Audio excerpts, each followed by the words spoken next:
Hello, welcome everybody to a very, very fun Run.down. I'm stepping in for Sam. We fired him because he fucking sucks. No, Hell uh, yeah. yeah, Sam's out of here. We got rid of that bum. He's cooked. No, I don't know why I'm doing this. Sam couldn't do it. I don't know why. But I stepped in. So I'm very happy to be doing this because we get to recap what it was a really super fun and enjoyable game. The Knicks lose to the Wizards 116-105. I don't know how we're supposed to do this. Am I supposed to do like a Patreon read now or anything, or we just talk? I mean, we start off with the just summary of the game. We can start with how everybody fucking sucked except for Brunson and No, I IQ. don't agree. I don't agree. I think Brunson sucked. I think Brunson sucked to start this game. I thought he was terrible to start this game, and Okay, I fair. think the entire offense was terrible to start this game. And they had 14 assists tonight. The Knicks had 14 assists tonight compared to 28 for the Wizards. Yes, the Wizards shot well from three, but just look at the sequences they were putting together compared to the sequences we were putting together.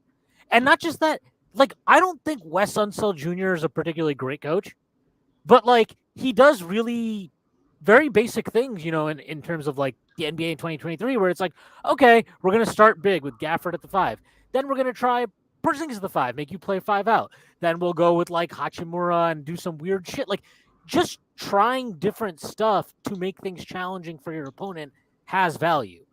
And the Knicks were stuck in quicksand the entire game. There's no ball movement. There's no player movement. They couldn't move the ball around.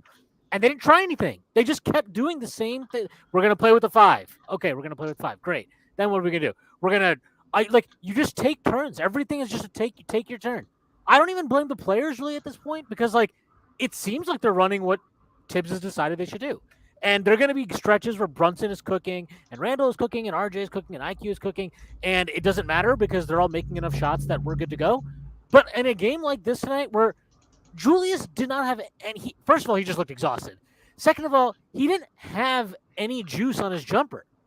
So why don't you try? Just consider putting him at the five for a little bit earlier in the game and seeing if that can get him going. Seeing if that can get the whole offense going. Yeah, you might get shit on the boards. Okay, you couldn't score the basketball. That's the point. You could not score the basketball tonight. Find a way to score the basketball. Did you do it? No, you didn't do it until it was too late. Until it was forced upon you because Isaiah Hartenstein was so fucking dog shit. You were going to put him back in the game, and Jericho Sims was fouled out. It took all of that for him to just try a small ball lineup on a night where he didn't have Mitchell Robinson. I don't know what to say about that. It's mind boggling to me for a coach to be that rigid about that shit in 2023. Yeah, I just like I didn't like the small ball lineup in the fourth quarter. 'Cause I feel like at that point, even though you needed offense, like you weren't getting stops, and then they just got killed on the offensive rebounding glass. Like there were two separate stretches where like the Wizards got like three offensive rebounds in a row, and they were breaking them, which sucks. But like they were just dominating the paint in the fourth quarter. I feel like in the third quarter, when Porzingis came out of the game, I feel like there was a stretch where you definitely could have gone to a small ball lineup in order to try to bridge that gap, especially when they cut the lead to 9 at one point. Um, but yeah, I just kind of feel like the rigidity sucks. The rigidity of the coach sucks. Um, and it also sucks that like this team's shooting has dipped just so drastically. I feel like Grimes had a really good shooting night, but aside from that, like 0-4 from RJ, 0-5 from Julius. Quickly for all the improvement he's made inside the arc, which is really good to see. 2-6 from three, 2-3 from Jalen Brunson, which is nice, but three threes in our Lord's year 2023, like not the best sample size. It just kind of sucks that like this team really can't shoot. Um, they're going to need an upgrade in that area. They need a gunner, and it can't be Evan Fournier because he bleeds all of his points back on defense. So I don't know how they're going to get that, but like, yeah, it's there's just nothing to take away from this game except for the fact that Emmanuel quickly is special and should be cherished and loved. Um, Again, I just yeah, 14 assists. yeah, I can't like this is not like this has been my sustainable no. It's. I mean, I've been saying that for a while, but like forget sustainable. This isn't like what basketball. this isn't what you should be striving for, or like this should not be like I don't know. I feel like there are people who watch this stuff and they're like, well, we're winning. And it's like, yeah, we're winning. Can we try to be better? Can we try to win better? And like I'm watching these games, and it's like I've been saying this even when they were on when they were winning 8 in a row, when they got back on a winning streak. I was saying it then. You can't the offense is so segmented. It's so fucking okay, like we talk about Quickly, right? Quickly goes off in the fourth quarter. That's great. The second quarter when he's running point allegedly, he comes up the floor. Him or Deuce comes up the floor, and they just toss it to RJ, and RJ goes against a set defense, and that's the play for 6 straight possessions. Why? What is the point of that? And who is that benefiting? Does that, if anything, I think it leads to it reinforces bad habits for RJ. It doesn't get anybody else involved. You've got all what is the point of Obi Toppin? I don't understand. You have him playing. Okay, he's on the floor. He's physically on the floor. He's playing. You don't do anything with him. He didn't get used in screen. He got used in a DHO today a couple of times. That's about it. There's nothing run for him. They don't push the pace when he's on the floor. And this is the other infuriating thing. You're down. You're down 15, 12 consistently at the end of the third quarter going into the fourth quarter.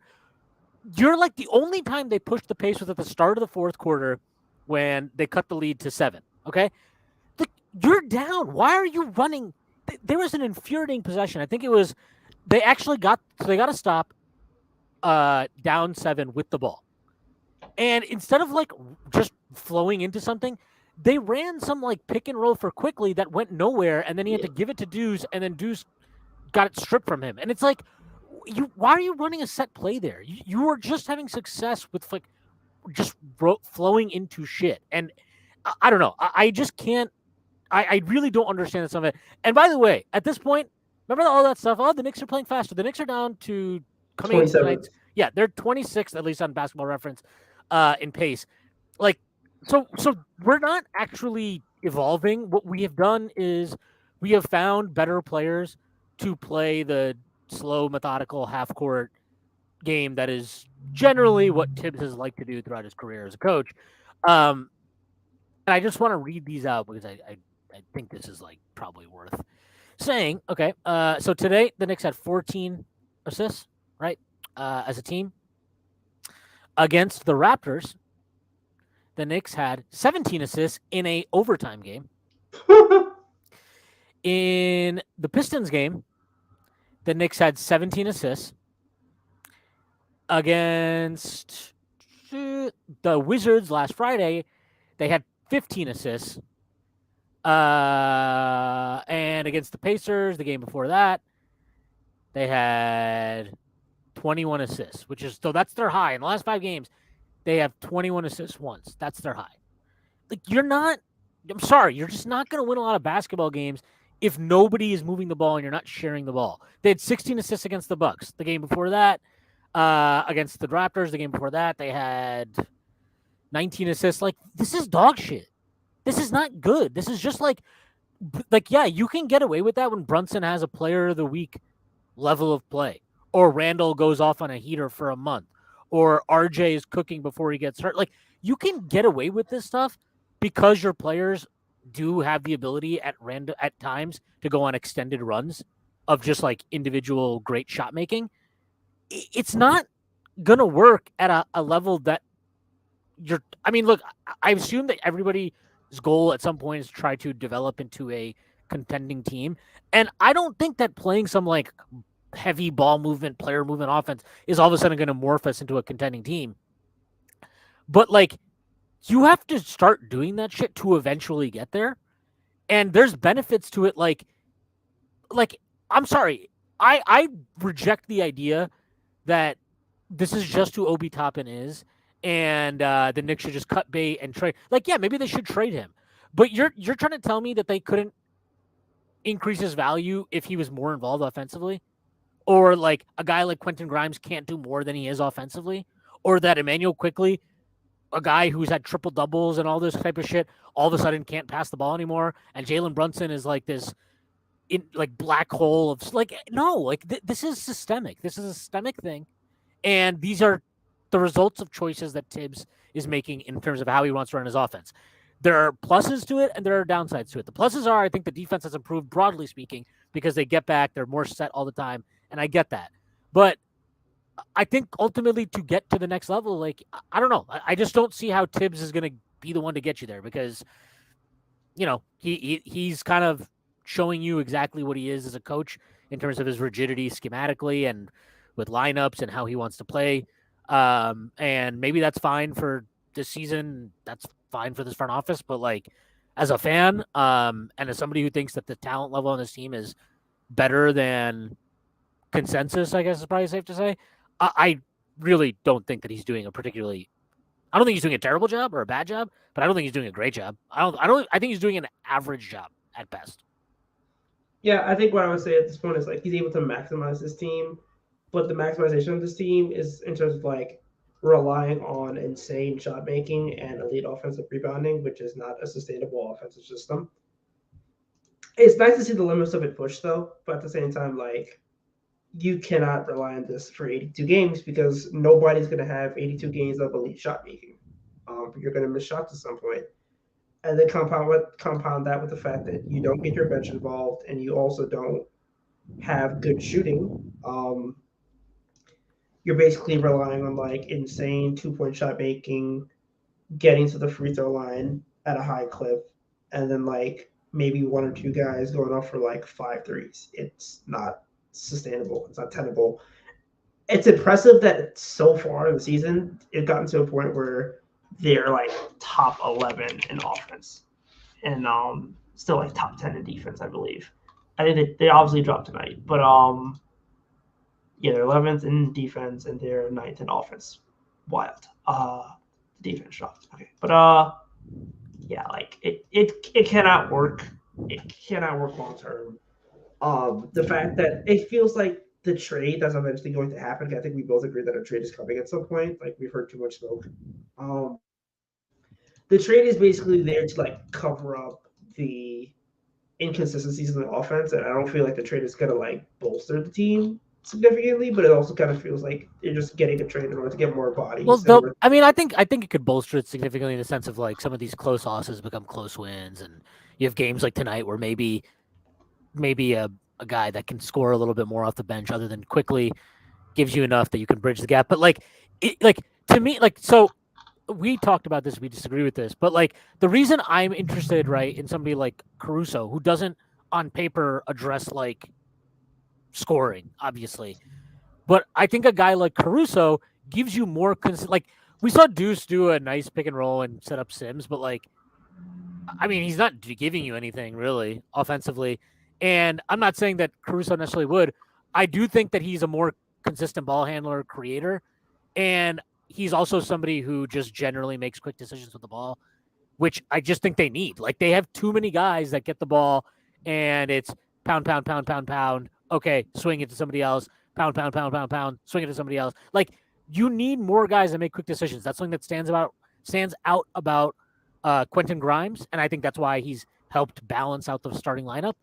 But I also think that's something that Obi Toppin brings to the table, and it's something that they used last year, the second half of the year, and they've just completely gone away from it now. Like I'm honestly kind of like I genuinely have no idea what that's about. It's very bizarre, and I think it ends up leading to Tibbs being like to this, which Eric Fernandez said in the chat here comments. Randall looked exhausted in the second quarter. Tibbs is killing these guys, man. I have some sympathy for Tibbs in terms of like as much as some of the systemic issues are part of this, he's kind of like he's not getting much from a guy like Deuce, right? He's getting absolutely nothing from a guy like Hartenstein, which you can sit there and tell me about all the things that Tibbs isn't doing with him. This guy is just out there taking floaters and bricking them in. Yeah, it's absolutely ridiculous to watch what he was doing today. Has no presence defensively at all. So like he's not getting much from these guys. Obi is, I think that is on Tibbs, but whatever, he's not getting anything from him. So he kind of has to like, it's like this weird catch-22 where it's like I'm not getting anything from them. I have to go back to Randall and Brunson and just ride them and see if they can get me across the finish line. And like I have some sympathy for that, but no, I agree with you. I think tonight was a really great example of it, where like I don't know if it's a accumulation of all the minutes he's been playing lately or what, but like he just didn't have it tonight. Julius didn't have it, and that happens. Like, and instead of kind of accepting that and maybe just like I don't know, I've seen coaches bench players much better than Julius in individual games, and it's not a big crisis. Like, is it really a crisis if he had gone to Randall in that fourth quarter and been like, look, you're fucking exhausted. Let's get you right for Friday and, whatever. Like, if you can't have that conversation as a coach or it's too controversial, like, I don't know. I don't, it didn't seem like Randall was too excited to be out there. So would he have taken offense to that? Be like, hey, look, I just want to see what Obi can give me tonight and we'll see what happens, I don't know. Not, and again, like, I understand Obi wasn't exactly like dominating the game. Not that he really, touched the ball ever. But it's just one of those things where it's like if Randall doesn't have it on a given night, it's okay to just, roll with that. Like, or again, try something different. Like, what is the reason to not try Randall and Obi in a game like this together? What's the reason? Like, what exactly are we? What is the reason for that? I have no idea. It beats me. I don't know. Like, We it's need just Hartenstein to match up with Daniel Gafford, of course. I just find myself scratching my head a lot, and like you can mix up more lineups. I mean, I've talked about like how I feel about small ball, but at the same time, like I'm willing to give it a shot in situations where you're down 15 and you might as well just try something. Not in the fourth quarter, but like when you're like trying to make a run and you go small and like they dominate into glass and that's like your last gas. But like yeah, like in the third quarter they absolutely could have tried it, especially when Sims wasn't really giving you much and they were basically bodying him up in the paint anyway. So like uh, I just feel frustrated watching this game. I'm just like I don't there's nothing to take away aside from the fact that like this team just kind of got bopped for no reason. They came out flat. but like And that. I can't blame them for coming out flat because they're playing so many minutes, but at the same time, they're playing so many minutes because like the bench is untenable, and it just kind of feels like a lot of But road. he doesn't try anything. So like okay, they came out flat. He didn't make a sub until they were down 12 with 7 minutes gone in the first quarter. And you could tell within the first 2 minutes that they were flat. Yeah, Like, what is the reason to not make a sub earlier than your designated ordained time? There isn't a reason. That's just Tibbs being Tibbs. Like, there's times where there is a value to that. We've seen that lately, right? The starting lineup has been really, really good together. So like there's value to that. But then there's also value in understanding what the game is today and adjusting. Like they didn't have that shit today, man. So they punted the start of each half. And if you really think about it, that was basically the game. He punted the first 7 minutes of the first quarter, which they were down 12 by the time he made a sub. Okay. And he punted the first 5 or 6 minutes of the third quarter with Hartenstein in, and the lead had ballooned from 8 to 15. So that's what 19 points basically that you just gave away at the start of the first 5 or 6 minutes of each half. That's the game. That's the whole fucking game. And then you're gonna sit there and be like, oh well, the bench doesn't give me anything. You're putting your bench, which isn't giving you anything, in a really shitty position, then, aren't you? And like okay, your bench isn't giving you anything. Would there be people on your bench like I don't know? Would Deuce McBride benefit from would he be able to be hidden more if he's playing next to Brunson, RJ, Randall, for a little bit of a mini stretch at the start of the third quarter or something? Maybe you could get away with that, and then you can have Grimes check back in sooner. Like there's things you can try. We know he won't try them, and it's why talking about this team is frustrating because it's like there's literally no point in talking about adjustments like this. Like the fact that he's even gotten to where he is with the rotation is a minor miracle given the kind of blind faith he's shown the previous 2 seasons and stuff. So I take that I'm happy with that. But like, a night like tonight just shows you the limitations of a coach who like I think I remember I can't believe I'm gonna reference this. There was like this I don't know if you remember this, you probably don't. There's like this crazy Patriots Ravens playoff game in like 2014 or 2015 or something like that. I don't know what the fuck it was. And like the Patriots, they were down, like a touchdown, 2 touchdowns, whatever. And they just literally tried everything. Like they did everything you could possibly do to just move the ball, like trick plays, fucking fake punt, fake. Like they just did a bunch of shit, and they ended up winning the game. Obviously, there's no guarantee that it was going to work, but if you don't try anything, like in a game like this where the Wizards were just sitting on everything we were doing, that's part of the reason why I don't think even when we got dribble penetration, there were passes open for threes or anything. They knew exactly what we were doing.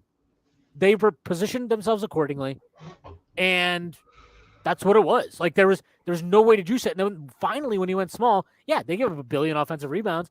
But look at the shot quality they were getting after that. It was so much better. It was so much better. And it's like you're throwing a curveball at a team.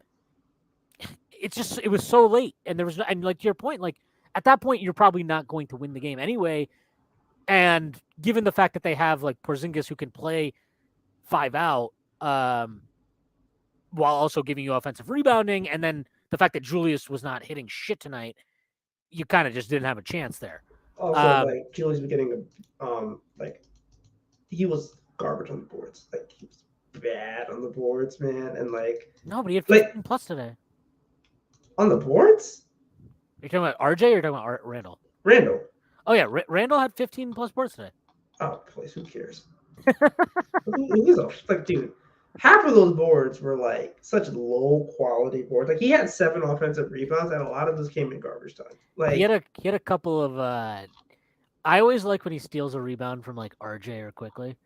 That's always funny to me because I'm just like, dude, really? Like you got your money. Like what are we doing here? Like you think like at least Melo would call it out first.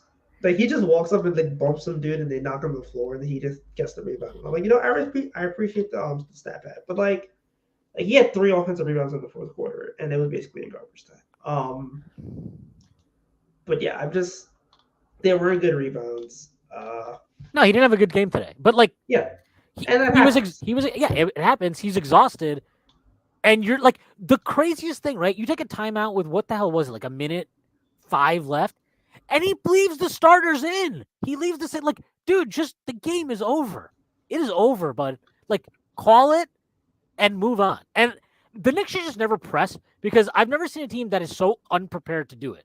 It's like they have no fucking concept of how to actually press a team when you're required to, which is its own, that's its own, I don't want to say indictment, but it does say something about the rigidity of the coach that when you have to do a thing that's kind of like a basic requirement for any team in the NBA at certain points, they just have no ability to do it. I mean, they also gave up today, but no, I don't know, man. I just watched this team and it's like Grimes hits a 3. Next time down, Brunson drives in the paint. He has a pass to Grimes wide open in the corner. Instead of doing that, he turns back around and swings it back out to Julius for a 3. And it's like I'll we can read this comment. This one is from Hawkeye 420. Brunson needs to pass more. How many times he got blocked and led to an immediate Wizards bucket? Yeah, look, I agree. I thought Brunson started off the game horribly. I think he had 9 shot attempts in the first quarter or something. Yeah, he did. It was ridiculous. It's like, dude, get somebody else involved here. Like, and somebody other than fucking Julius. Please, for the love of God. I don't remember the last time he threw a lob to Mitch. I don't. Maybe I'm mistaken and I totally missed it happening in one of these games, but like, it just feels like that's not happening anymore. It feels like him and Randall play like with blinders on for anybody but each other half the time, other than if Julius wants to run like a dribble handoff with Grimes. He's not even running dribble handoffs to Grimes. Like, I haven't seen that nearly enough as I thought I would. Yeah, well, I think he doesn't do it because Grimes doesn't come off that and pop as much, so he doesn't have an assist opportunity. And I'm not even saying that because I'm like, oh, Randall is selfish. I'm just saying, like, he runs that to try to get that man an open 3. And if Grimes isn't just going to pull that shit, which I probably wouldn't pull it if I were him either because apparently he's not allowed to shoot the ball half the time. But, like, I think that's probably why they're not running as much. But you're right. They need to run that more. They should run that more with him. They should run that more quickly, especially because Quickly and Grimes are showing that they can take that and not just shoot a 3, but they can also use it to get into the paint and create for themselves, create for others. Yeah, I don't know. I thought Brunson played an atrocious first quarter, to be honest. Like, I thought his defense was pathetic. He just wasn't bothering to, like, lock in on what the fuck's his name, Monty Morris, who isn't the greatest player in the world, but is a pretty damn good shooter. And Monte Morris like stripping him twice and then like wetting him up for three felt like a gunshot, and it shouldn't feel like a gunshot in the first quarter, but that's kind of what it felt like. So Yeah, I mean, look, we're getting a lot of these comments basically, right? No ball movement, H22, no ball movement whatsoever. Again, I love JB, but I need more playmaking from him if the rest aren't going to do it. I mean, look, I really am not saying this because, as far as I'm concerned, Isaiah Hartenstein can go fuck himself. But like, if you look at his assist numbers from last year and you look at his assist numbers this year, it's a pretty obvious example of one, a player and a coach who are just terrible fits off of each other. But more importantly, like it's a systemic thing. This low assist rate stuff is a systemic issue, choice, whatever you want to say. It's a result of how Tibbs is setting us up. And I don't know. I just, it is what it is. It bothers me endlessly. I will probably talk about it forever, but like, I really don't understand the people that watch this stuff and they're just like, well, how can you expect him to do anything more? Or why would you do anything more? We're winning games. This is why when we're just winning games, it's okay to still be critical of like things that are happening with the team because you can win a basketball game and do things that are stupid. Like we, as Knicks fans, I really hope that we all know that because Lord knows we've seen plenty of it. Like the Knicks were winning a lot of basketball games. They're probably going to win a bunch more this year too. I don't think they're now completely fucked, but there are going to be nights where teams are just like, look, you play a team on Friday, right? You play them again 5 days later. They have a good idea of like what you want to do and how you want to do it and all that kind of shit. The Knicks didn't throw anything different at them. I don't really know if the Wizards did anything different other than the fact that like Bradley Beal existed today and they hit a bunch of threes. I genuinely speaking, I didn't really have a big problem with the defense. Other than the start to the game, I thought for the most part it was okay. yeah, like the problem with the start was like them hitting 7 threes in the first quarter, and then right. And half of them were like Kyle Kuzma doing step backs, falling away into the out of bounds line crowd. Like you can't control some of those threes. Yeah, and even like there was like Delon Wright hit one where like quickly went under because they were clearly told to go under on Delon Wright's screen. Like, okay, you live with that, whatever. Yeah, I don't know. It's just again the defense. What they scored 35 in the first quarter. They gave up 81 in the next three. Like 81 in 3 quarters in the NBA in 2013 is it's not great, but it's not bad. It's like average, maybe even slightly above average, to be honest. But like, there's something to be said of you never put pressure on them because your offense just could not get out of the mud. And I do think that, again, the inability to just try different shit or throw different things at them is a problem, That's all I can really say about that at this point. This one is from CJS. Hey, Schwinn, big fan. Thoughts on our current center spot? If 23 is out extended time, trade or what? Thanks. No, I'm not trading for a center. I'm definitely not trading for a center because fuck that. I force Tibbs, force this motherfucker to have to play weird shit at the 5. Do weird stuff at the 5. Todd Gibson's getting the flight as we speak. The trade is coming in. It's going to be Svi, Taj Gibson in a second. He's like, I need my guys. I need my guys. That would never. If they gave up a second to get Svi Mikhailuk, that would be amazing. Let a man dream. I don't know. Like, no shot. I'm not trading for a center. I'm not giving him you know what coaching is? Coaching is when you have to adjust because shit isn't perfect. Your scheme isn't perfect. Mitch helps make your scheme really good, but even within that, Mitch struggles with certain things. We've seen him struggle defending stretch 5, but he makes that drop coverage that Tibbs wants to run. He makes that work. Well, guess what, Tibbs? You got Hartenstein and Sims now, and you got Randall who can play the 5. So, figure it out. Not do something different. if he doesn't play next game, they're playing a Necro combo. I'm sorry. Like you can get away with Julius Randle defending for Capella's back Necro. now. Oh, he's back. Yeah, but even then, like, I don't care. Okay, it's That's fucking that. it's click about. Who cares? Yeah, that's Tibbs' problem. Wait, And no. Oh no, yeah, yeah, he is back. He is back. Oh, my bad. Ew. God, they actually won that game. Fuck. yeah, Anyway, but yeah, like you can make it work. It's Clint Capella. It's not Giannis. So yeah. I mean, I don't. I just don't care. Like, even if we miss extended time, okay, tough shit, dude. Like, you did it earlier this year, you can do it again.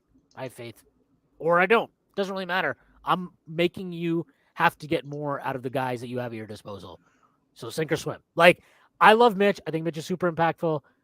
I don't say this to diminish how valuable he's been this year, but if you can't figure out a way to stay around where you are 4 games above 500 without Mitch for a week, 2 weeks, that's your fucking problem, dude. That's what it is. You have the ability to play a guy like Randall at the 5. If you choose not to do that, that's on you. That's on you. That's not on anybody else but you. If you have ostracized players to the point that they're just basically not going to play anymore, that's on you. So I'm not doing anything for him regarding the center position. That's his fucking problem to deal with, and he can do it. As far as like adding a bench scorer or something like that, I think they should do that, and I hope they will do that. Regardless of Tibbs, I think they need another guy that can get some buckets off that bench. So that's one where, I think the front office has to get that done. Yeah, look, I agree with this. Top 10 in offense and defense, yet being in the play in a special work from the great Tom Thibodeau. yeah, it's maddening. Like they're ninth in offense. They just dropped to 11th in defense because of this game. Like, but they've essentially been top 5 for a month and a half now in both areas, and like they are fighting to stay in the play. Like, or to be a high seed in the play-in. Does he even want to be a high seed in the play-in? They can't win at home. So like, it makes no sense that you should be in the play-in. Like you should not be in the play-in with like a Pythagorean coming out like this. It's maddening. It's like they just dropped the 7th because the Heat won tonight. You should not be in this situation. I'm sorry. Like you cannot keep blowing games this close. Yeah, I mean, look, they blew those 2 games. They blew the Dallas game. They blew the Chicago game. But like, I think what people are forgetting in their games, like the Toronto game, like, is that on Tibbs? The refs were awful. I don't really put that one on Tibbs. The refs were terrible. But like, I do think like when you have so many margin losses, at some point, like it might be a coaching thing. Like when you keep blowing double-digit leads, like I still can't believe that absurd Cats article. I was like, well, actually, everybody's doing it, so it's fine. I'm like, I don't think that's how that works, dude. I don't think like just because everybody's blowing double-digit leads, but some of the Knicks are doing it more than anybody, that it's fine. Yeah, it's frustrating, man. Yeah. All right, Jordan Bubb. This is why people on fire Tibbs have valiantly whatever. Is for games like this. Yes, correct. And with poor rotation, lack of adjustments in game, Tibbs has been bailed out by the fact of Jalen being him and Randall's play. I'd also say he's been bailed out by the fact that Emmanuel Quickly has basically been really good the entire season. That Quentin Grimes is a pretty special defensive player, shooter, whatever the fuck. And RJ has relatively been pretty efficient. I know he didn't have a great game tonight, and his defense right now is a total mess. I don't know what's going on with him. He's like he doesn't know how to use his body anymore. Which only on offense or defense though. The lack of physicality he plays on defense is really fucking frustrating. I feel like whatever sliders he was using, like he took people at the moment to like touch around the rim, and he just took them away from defense. I don't understand it. Like the way he played defense his second year in the league, like this guy wasn't like he wasn't like an all NBA defender, but he was legit like I remember like Kawhi was trying to like post him up and he just went nowhere. Like where is that guy? What happened to him? Did he that has nothing to do with he's spending so much more energy on offense or whatever. Like no, like he's just not bumping guys at all. There's no physicality. And I don't know. It's kind of shocking. But to get back to that point, like, yeah, I do think like tonight is one of the more frustrating Tibbs games. Not even because I think like I wouldn't say they lost because of Tibbs. That's kind of ridiculous to say. But like the lack of attempting to do anything different is maybe more frustrating than anything. Where it's like you like at no point in that second half did I really think they were going to win the game or had a chance to win the game or come back. Even when it was down to 7, I was just kind of like, yeah, maybe if quickly just like goes off for like 20 right now. But other than that, I don't really see it. Like I still don't understand the lack of quickly playing with Grimes at all. It's so weird. Like I genuinely don't understand that. He's gone to this thing now where it's like quickly and RJ or Grimes and RJ and like that is what it is. And there's barely any quickly Grimes overlap, even though those guys are awesome together, which is weird. Um yeah, I don't know. I just Yeah, it's tough. yeah, that's kind of where I'm at. I'm just like, there are good players that you can maximize and stagger together, and we decide just not to play them. I mean, we don't even try. Like, again, I'm not even saying like Deuce has been brutal in a lot of ways, but like, I think it's kind of weird that we just don't do quickly Deuce Grimes ever now because those guys were actually like awesome. Like early in that 8-game winning streak, those three played a bunch together and they were fucking awesome together. And it's like we just don't do that anymore because Yeah, he's decided that he has to have RJ on the floor with quickly so that they have enough shot creation or something. Even though those line up like I just it's all very very interesting. All right, let's get this out of the way. DraftKings maybe should give us a new ad read, but here it goes. The NFL playoff picture is locked in, and my go-to place for wild card round action is DraftKings Sportsbook, an official sports betting partner of the NFL. To kick off the road to Super Bowl 57, new customers can bet just $5 and get 200 in free bets instantly. Plus, all new and existing customers can get a no sweat bet each day of the wild card round this weekend. Just place any NFL bet of your choice, and if it loses, you'll get a free bet back up to $10. Action so good, why bet NFL playoffs anywhere else? Personally, if you're going to bet, I would recommend waiting for some team to get up by 17 or 20 or 27 points and then just putting all that money on the other team's money line because apparently that might pay out. Or if you want to be conservative, just bet the spread because you would have won a lot of money this past weekend. I certainly experienced that firsthand. That sucked. I hope to never watch a game as stupid as I watched the Bills play against the Dolphins again. I watched a pretty good game. I don't know what you're talking about. Yeah, I'm sure you did. Your team didn't do a lot of stupid things that turned a blowout into a competitive game. Download the DraftKings Sportsbook app and use code TBPN. New customers can bet $5 on the NFL and get 200 in free bets instantly. Only at DraftKings Sportsbook with code TBPN. Minimum age and eligibility restrictions apply. See show notes for details. Yeah, let's get back into some of these comments. Israel, brutal defensive effort by the starters. RJ makes every player in the league into Jokic with the way he navigates screens. Yeah, his screen navigation's bad. I still think the bigger issue is like how he's navigating them is he's just not using his body at all, and it's just fucking bizarre to watch. Like Kyle Kuzma's bigger than you. You can probably get away with bumping him a lot, dude. Maybe do that. I don't know. I thought Quickly and Grimes did a better job on Kuzma than he did. I thought Randall also got burnt by Kuzma a few times, which was really weird. Like just absolutely roasted and kind of bizarre. But like, I don't know. I mean, look again. I think back to his second year in the league, and it's like I remember this guy was just like he hounded Bradley Beal. Bradley Beal had a fucking nightmare scoring on RJ, and now it's like he's just getting into his spots, pretty easy. It's I don't know. It's very odd. It's very very odd, and he needs to find it. He needs to go somewhere and find it because like if when he has these off scoring nights, what did he end up today? Was it 21 shots? Yeah, 9-21. 21 shots, 21 points. You're not really bringing much to the table there, bub. And his turnovers were gross. He had that one where he got double teamed, and it just was like, I don't know what the hell he was trying to do there. He just accepted the double team and then just threw it at like Taj's hand or something. Um, yeah, it's got to be better. It's got to be better. There's no two ways about it. Like honestly, the only two guys I've got no real slander for tonight are Grimes and Quick. I thought everybody else was, and Sims. I guess Sims was fine. Sims was good.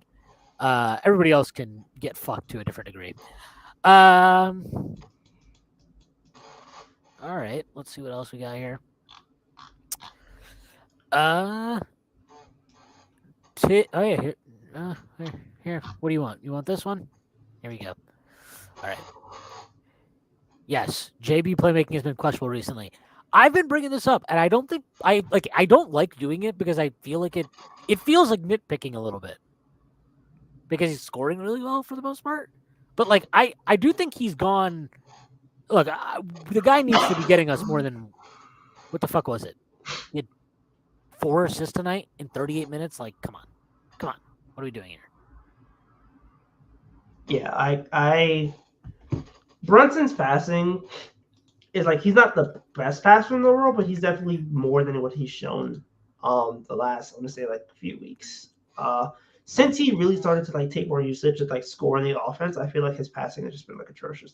Well, since he came back from the injury, I gotta just feel like he's been shooting, and like it's great for his All-Star push. Like it's fantastic, but at the same time, like his passing is like definitely taken like it's regressed a bit, and it shouldn't be regressing with the fact that his passing was the thing I was high on coming into the season into this new role with more usage. So it just kind of feels like why are you only giving us like I hate us using assists as like the barometer of passing, but like why are you only giving 4, 2, 4? Like at least he passed well in like the Washington game, but like a lot of the passes are basically just going to Julius and Julius hitting shots.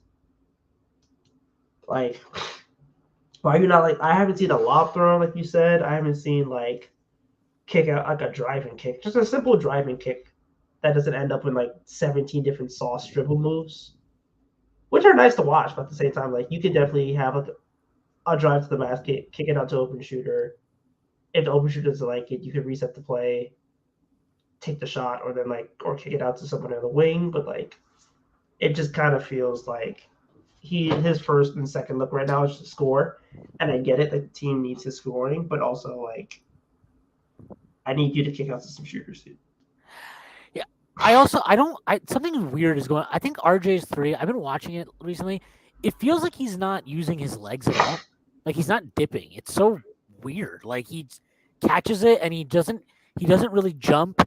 He's just kind of like shooting it like with a little. He jumps like as high as I do, which isn't a good sign. When he's shooting right now, and it's like I don't know. It looks weird. Grimes is shooting well. He has this bad habit of like not setting himself before the catch, which is why some of his bricks are like so bricky. But yeah, like I don't know. I even with that and with Randall kind of like hitting a little slump here, I agree. I think he needs to be passing more. And like, look, the guy's a great off-ball player, Brunson. That's been like a thing his entire time in the NBA that he's like a good off-ball guard. It seems weird to not leverage any of that stuff. Like, you can use Brunson as a fucking screener, man. You can use him in ways that go beyond like the fact that he has a crazy bag and that he's a tremendous 3-level scorer. It's just so bizarre. Like I don't know. It just feels so not even feel. It is just extremely uncreative, right? Like that's the reality. Just very very uncreative, and maybe that's fine. And I think the Knicks will make the play-in anyway, especially with Indiana falling off the fucking cliff. Great to see, by the way. Great to see. Yeah, it is great to see. But yeah, I don't know. I feel like I'm repeating myself a ton, but I just really don't know what to say anymore because I feel like I've been saying a lot of this stuff for a while. I don't know. This one from Larry Israel. Also, weird decision to put RJ on Kuzma when he can't guard him twice. It is weird. At the same time, it's like, do you want him on Kuzma or do you want him on Beal? I don't really have a strong opinion of that because he didn't do a great job on Beal today either. but he obviously did an even worse job on Kuzma. So what the fuck? Yeah, like there was no good option for there. Like he was going to bleed points somewhere, which is unfortunate that I have to say that. But like, yeah, I mean, I think part of this is also like, I, you can't hide Brunson, right? right. So or you have to hide Brunson rather. So Brunson has to be on Monty Morris. He can't be on any of those other guys. I mean, I think the thing maybe to consider would have been like put RJ on Porzingis and put Randall on Kuzma. That might have been something to try. But, there's not really a great option there either way. Yeah, like I don't like the idea of I mean, like I like the idea of Randall guarding Kuzma. I feel like he has the foot speed to keep up with him, but at the same time, like KP's actually been decent in the post this year, which is a weird thing to say. So like giving up like what's 8 inches in height, I don't know how effective that would have been.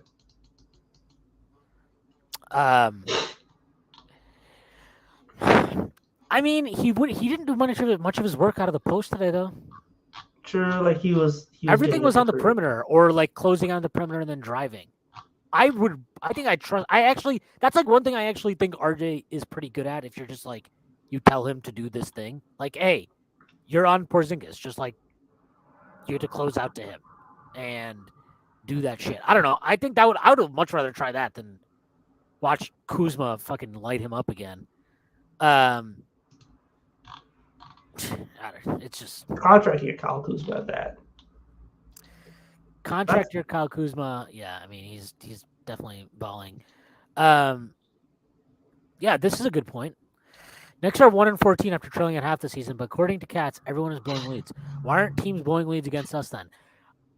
I think this is like actually not an indictment, but this is a consequence of how you're running your offense. Like they are choosing to play super slow. When you play super slow, you have less possessions. There's less variance, and like they don't have the possessions to make up these leads.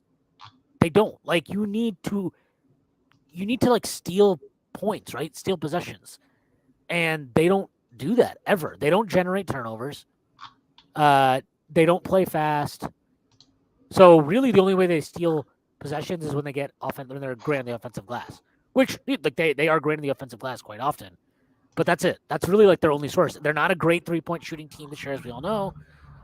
They also just aren't taking a lot of threes lately. So I don't know what to make of that. I also feel like they're like not taking threes because they've been effective inside 2-point range. So like, the shot profile of this team is just so off right now, man. It just like they were 7 of 26 from three today. The Wizards were 16 of 42. It's really, really hard to make up that. Like it's really hard. It's basically impossible to make up that gap in any way. Yeah, and the fact that they even cut it to 8 is like impressive. Yeah. I mean, the only way to do it would have been to be awesome from the free throw line. For the most part, the Knicks were. Like, I mean, Randall missed 3, but other than that, the only other missed free throws were Grimes missed 1 and Mitch missed 4. Like, RJ missed 1. So you take out the Mitch missed free throws, the Knicks were, 18 of 23 from the line. That's not tremendous, but it's not bad. It's fine. That's like, it's like, what, mid-80s, I think? So 18 of 23, I think that's like 78 or something like that. See, oh, wow. Okay, so I didn't know math. Yeah, exactly. 78.3. It's in my blood. It's the free throw stuff is whatever. I don't know. Again, like it's hard watching some of these games. It's really hard watching some of these teams around the league, and you're just like, it feels like the Knicks don't try anything. They just do what they do. And a lot of times that's enough, but when it's not enough, they don't even try to change it up. You know, it's kind of it's rough. And look, you got to get more threes from Brunson. 2 of 3, that's not enough. RJ, I don't care. He had 4 threes. I don't care if he went 0 of 7. Take more threes. Grimes took 7 threes in 31 minutes. He just needs more shots. Like, it should be a fucking... Anytime somebody doesn't pass to Grimes when he's open from 3, they should have to pay a $10,000 fine. That should be like an automatic thing on this team. It's a fucking joke. Sometimes I see this guy open. Like Randall, I don't know what the fuck goes through his head. He'll stare at a guy wide open and then just not. That one to Quickly today on the break was insane. I couldn't believe that he didn't make that pass. He's fucking looking right at him, and then he throws a pass to Jericho Sims. Like, what are you doing, man? And not just that, Brunson had a chance to get that ball, and Randall legit like stole it from him. Like he took the ball and was like, "No, I'm gonna bring it up." It's so frustrating to see these sequences from him where you're like, dude, can you just like how are you missing that pass? How is that possible? I don't know. He's just a very bizarre player, and he had that dunk he missed today was crazy. Oh God, why do we suck around the rim? Yeah, today was just a weird one where everybody sucked around the rim, but like we were gassed. We just sucked around the rim. We couldn't hit shit. Like, there's no real analysis. It's just kind of like when you're in a vibes offense and the vibes aren't good, like that's what you get. Yeah. Do we even get Deuce Grimes IQ minutes anymore? No, we don't. We never do that anymore. Tibbs does what Tibbs does, and he decides what he thinks works based on his own feelings. And often his own feelings are not in line with the numbers, and that is what it is. So the Knicks have to deal with that. And hopefully they do. Because I feel like a broken record at this point in the season where it's like I feel like I've been saying the same exact thing on like the last 15 podcasts I've done where it's like, yeah, Knicks need to pass more. Yeah, it'd be nice if the Knicks tried more things. Like again, I would be completely fine even just trying Obi at the 3 at this point. Like if you're just try something, try some shit. If you're gonna only play, what is it? Basically 8 guys now. It was 8, right? I mean, effectively with Mitch out tonight, it was 8 because Hartenstein barely played. Like, just try some fucking shit. It actually cannot be worse than some of the other lineups you're putting out there. So just try it. See what happens. What's the worst? Like, what's gonna happen? Oh, you're gonna fucking suck for a couple minutes on the floor? Oh no, that would be terrible because we never do that. Not in any way an excuse, but definitely felt like a classic look-ahead game with Atlanta on Friday. I'm not sure if I agree with that. I didn't think they looked checked out. I thought they started the game sluggish, maybe lack of focus, maybe tiredness, whatever. But I thought they were trying throughout most of the game. What about you? Yeah, I mean, I think they were trying. They just looked exhausted. Like, shots were coming up short, and I think once the shots started coming up short, and then Washington released out to that lead, at that point they were just kind of like, "Oh, we're done." Yeah, I mean, look, I know Quickly played 32 minutes tonight. I think there's got to be like a conversation at a certain point, right? Because there's a conversation we had about. There's a very obvious conversation we had, and that conversation is not one that I think a lot of Knicks fans want to have. And I don't think this needs to be like he has to be traded or whatever the fuck it is, but like that Quickly Grimes look. I think it's better with Brunson. I think it's better. I've thought that for a while, but like, I mean, if you're gonna use RJ the way they're using him, it almost makes sense to like use him as the bench guy. Yep. But they won't. Tibbs will never do it. They'll never do it. But at the same time, the idea of like having Randall DH other Quickly, DH other Grimes, get him more balls as a passer. Those guys have better triggers and they're willing to shoot and they're better shooters. Their defense is better straight up because Quickly. Well, I think that's the big thing. Like, if you're going to just have Brunson and Randall do most of the heavy lifting in that lineup, I mean, then yeah, like then I'd rather have the better defensive players who are also better, more versatile shooters, right? And better ball handlers, I would argue. Well, except for Grimes, but like, I'd argue Quickly's a better ball handler. I mean, it's weird. I think RJ is a pretty okay ball handler. Like, it's not obviously exciting in any way, shape, or form. I'd argue IQ is smarter. I think IQ is just a better, like, if an advantage is created, he's better at making a quick decision out of it. Processor? He's a Yeah, better I mean, processor. not even. I just RJ's just like even when he sees an opening, it's very methodical, right? He's not just gonna like you see Grimes, right, where you catch the ball and he's like instantly at the rim. Like RJ's never like that. He's gonna like take his time, get there, and that's fine. But like if you've already got two guys that are stopping the ball a lot with Randall and Brunson, that third guy, I think you would like him to be more of an instinctive, quick decision maker, and that's more Grimes and quickly than it is RJ. Like, and this is kind of like why I've not understood why people are like, "Oh my God, let's get OG Anunoby," and I'm like, sure, he's great on defense, fine. But OG Anunoby does nothing offensively for processing. Like he can't pass. He's also like maybe slower than RJ in making decisions. He He is. like he'll catch the ball and it's like, He has to I think am into going to shoot. Give me 3 minutes. yeah. I love OG Anunoby. He makes no sense on this team. Like not only for the assets he'd cost, but like him replacing RJ Barrett just gives you less playmaking, less creation for a team that already lacks playmaking and creation. It makes no sense. um, Not to mention Grimes is good. Why do you want to bench Grimes? yeah, you can't bench. Yeah, that's the part that like people are like, well, Grimes going to the bench, and I'm like, that makes no sense. And then like you're gonna have RJ at the 2 and OG at the 3. Like, dude, can we please like not try to get slower as a team? Like, is that okay? Can we actually try to get faster, improve our team speed? That would be nice. Um, feel like a lot of fans are confusing running through RJ with RJ ISO. Yeah, maybe. I don't know. I don't. I guess I'm not sure what you mean by that in terms of like, is it that fans want us to like? Do fans want?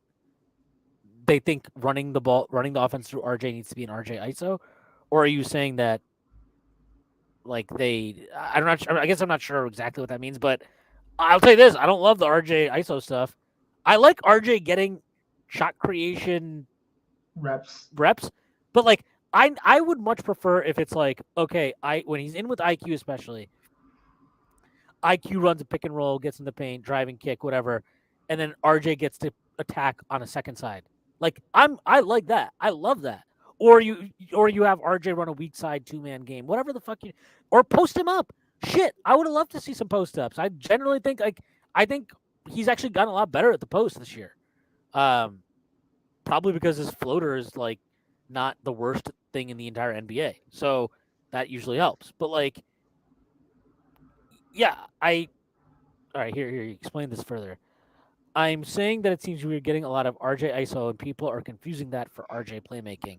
Yeah, I agree. I don't think these are like I mean, if they are supposed to be for him to make reads, they just seem really stagnant and not really great for that. Like, look, I usually kill RJ for not passing enough.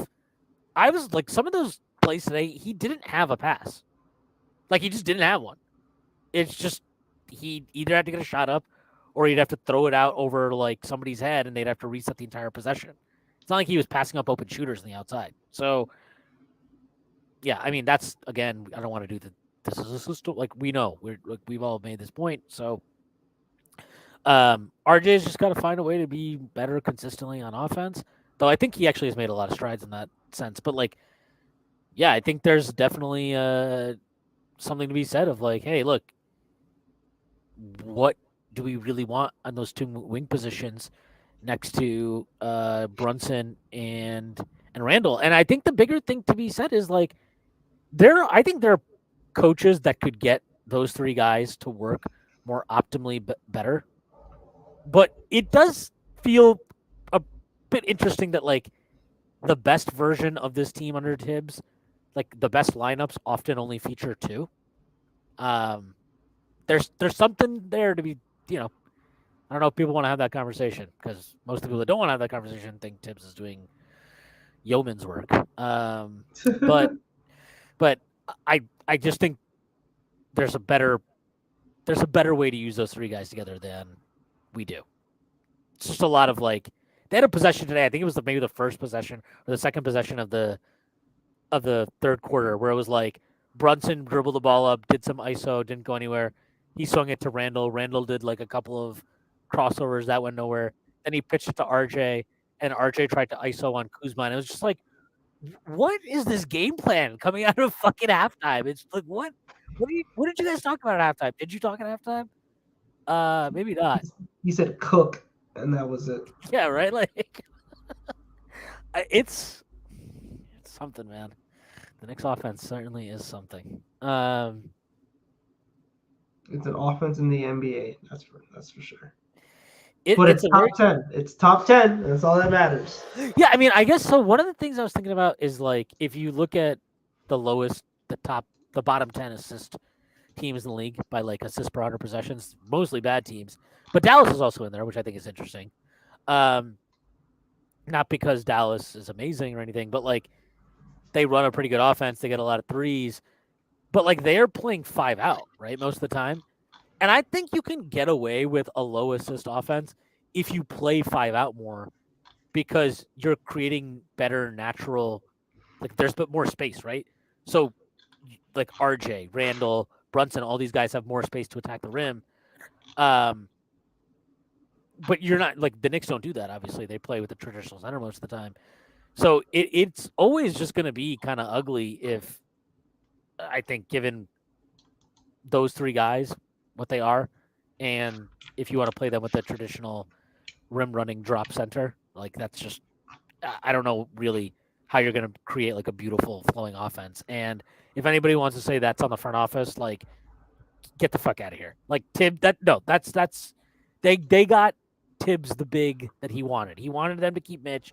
They kept Mitch, so it's on him to make it all work. If he can't, that's his fucking deal. The big that they wanted was Taj Gibson. It was always Taj Gibson. No, I think it's this guy. KP on reaction from M Street Crowd. Thanks, Larry Israel. It was better, less booing. Think some fans are maybe easing up. KP again admonished himself for dumb tweets after NYK trade. He so wants to come back. I agree. Fuck him. I think he does want to come back. And I think he wants to come back. I think he can opt out this season, but I'm good. I'm okay. I don't know. And I still think a guy like that adds a lot to if you've got Randall and RJ and Brunson. I mean, and you're gonna play this drop scheme. And he's basically like the only guy in the league that gives you 5 out spacing and can play drop. Is there anybody else? Turner. Okay, but guys that like we actually believe are good shooters. Okay, fair. I mean, do we believe KP is a good? I mean, It's just him, right? There's really nobody else. Brooke. Yeah. Yeah. And I still trust KP shooting more than Brooke shooting. I don't trust KP's health. That's the only thing I mean, it's a concerning thing. But like, I mean, I don't know. He's been relatively healthy now. This is the second year now. He's been pretty healthy. He missed.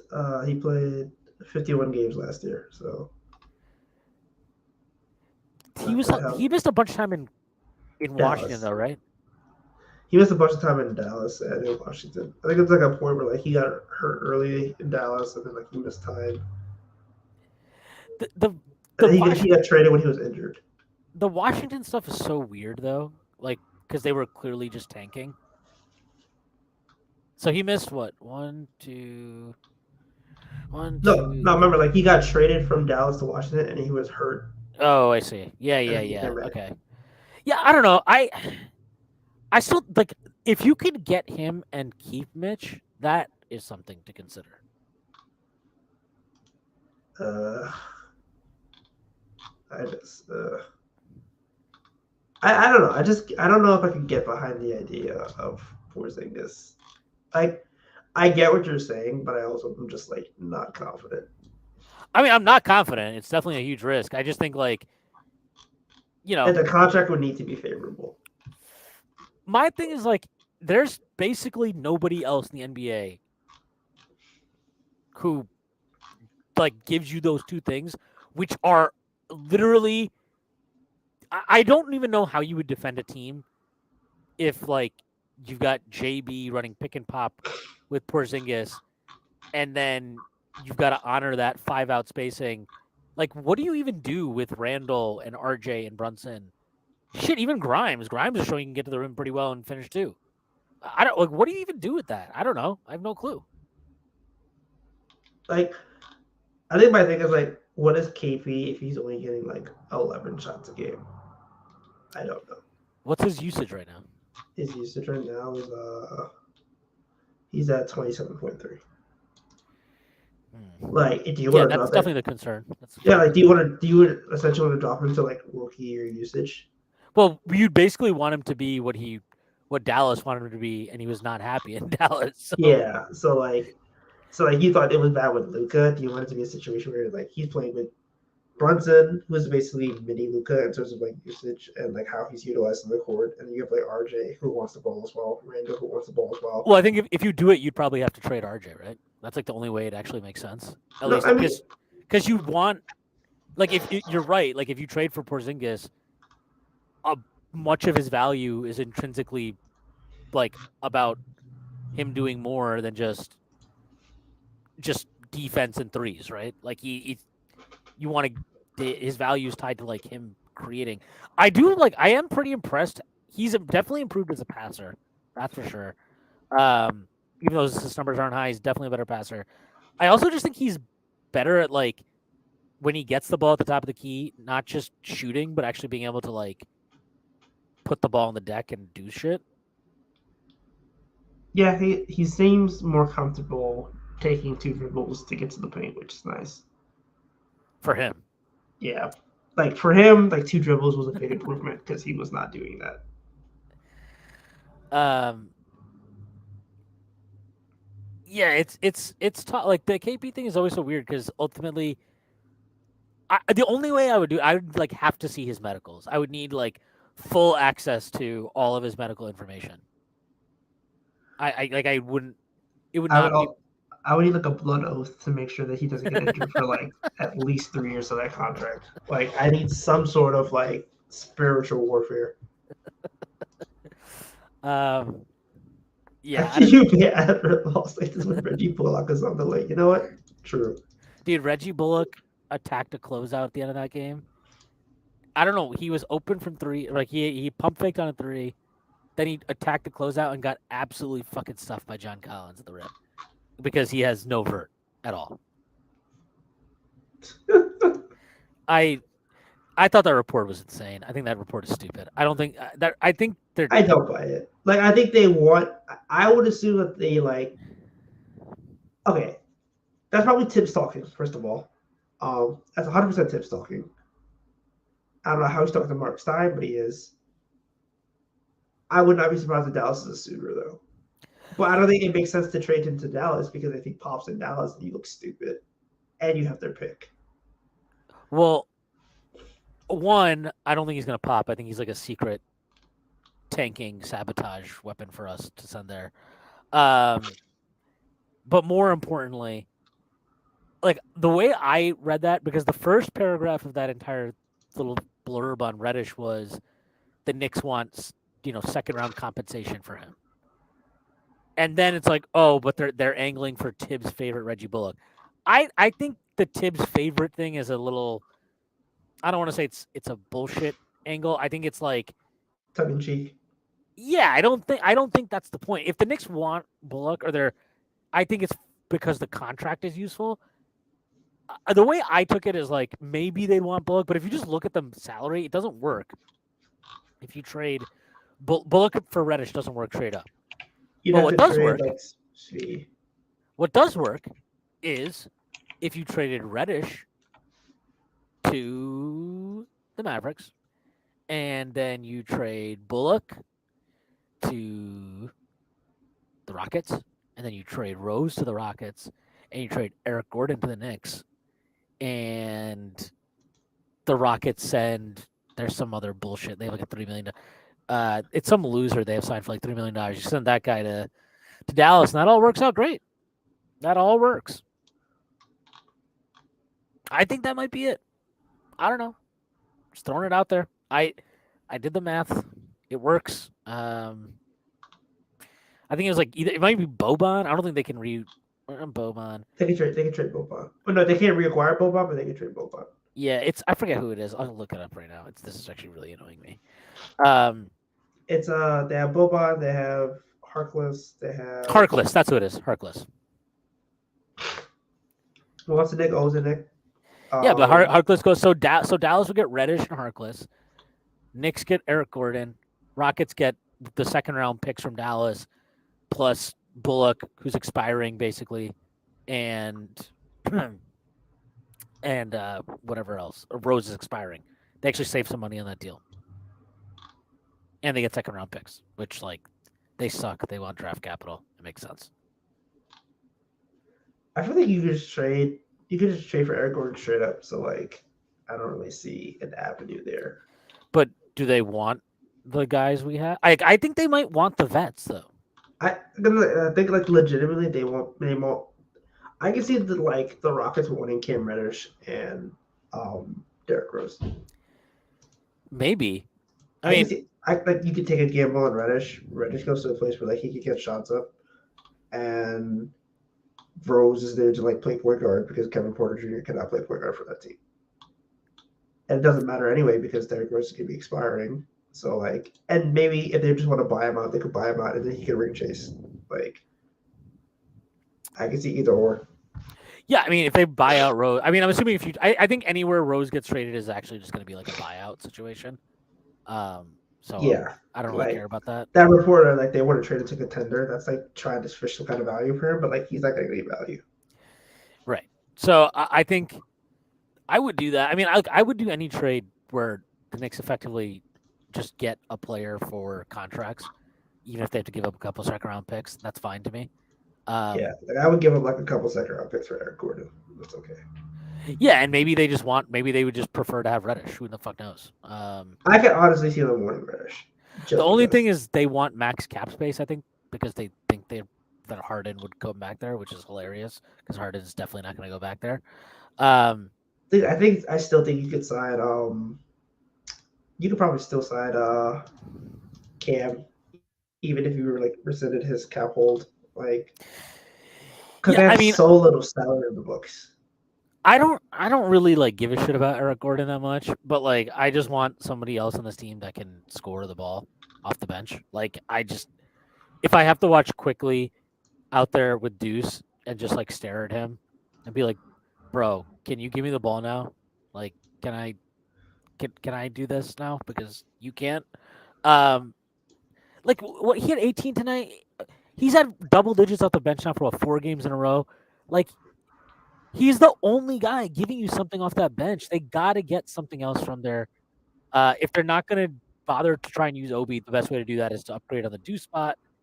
And Eric Gordon would achieve that, even if he's not my favorite player stylistically in the entire world.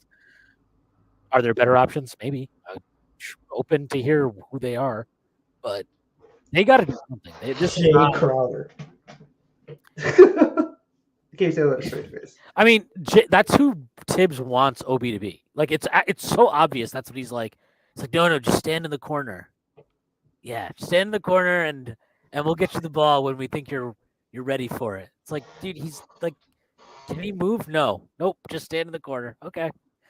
I tell you, that first boss man, like, it'd be great.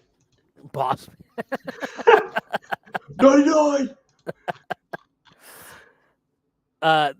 Gary Trent Jr.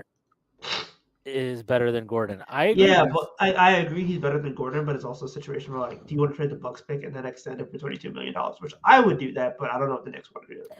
I would do that too, just because I think that he actually retains value. Like I think he's a pretty easy guy to trade. Actually, he retains value, and if you're trying to trade for a star, then like building up, you could legitimately build a package on Gary Trent Jr.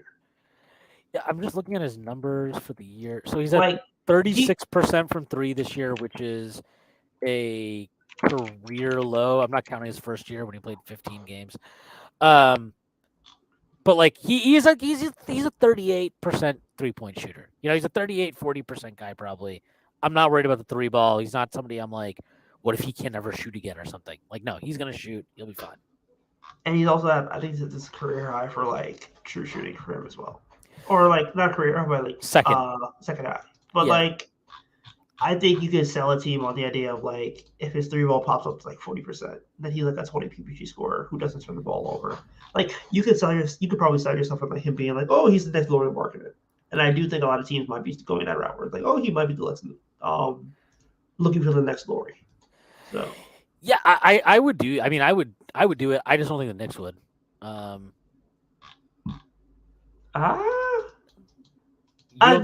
We heard they had interest. That it was like a passing comment though from like Jake Fisher, right? Fair, but like I would do it. I think he's a good player. I don't think he's a great player. I don't think the Laurie Markkinen leap is going to happen for him. But like, he's what 23, 24. 24. He just turned 24 today. Happy birthday, Gary Trent Jr. Yeah, happy birthday. He's 24. He has a quick trigger, which I think they need. They need a guy like this, a guy that's just like, oh, I'm open. I'm going to shoot it. I don't care if I'm on the floor with like three other all-stars. I'm open, so I will shoot it. Like they need a guy like that. I think he gives you value. That I think he's actually also like decent at attacking the rim off closeouts. He doesn't do it enough, but like he's actually okay at it. That you have to honor it a little bit, which I think is nice. He's shooting a career best 72.7% at the rim this year. And he's actually getting there at his career high best. 12% of his shots at the rim. Not a high number, but still, that's a nice bump he's got. But yeah, I don't know. I don't see the Knicks doing it because I think they might want to be a cap space team in like 2024, 2025. But I don't care about that. I just feel like that's such a weird position to have. And like I don't really believe that unloading Gary Trent Jr. would be that hard if you need to. I agree. I think it's just gonna be hard to like sell them being a cap space team. And I do think that Gary Trent Jr. has enough value to where like if you wanted to trade him, you could definitely get like a first round pick back if you wanted it. So yeah. Oh man. All right. This was fun. I think this is a good time to call it. Tyrese, thanks for letting me co-host this with you. Anything you want to plug before we get out of here? No. Just I want to plug good offense. I want to plug the Strickland. That's it. Just good offense and the Strickland. Because we are fans of good offense and good process. That would be nice. I agree. It would be nice. The Knicks play the Hawks on Friday, which should be fun, I guess.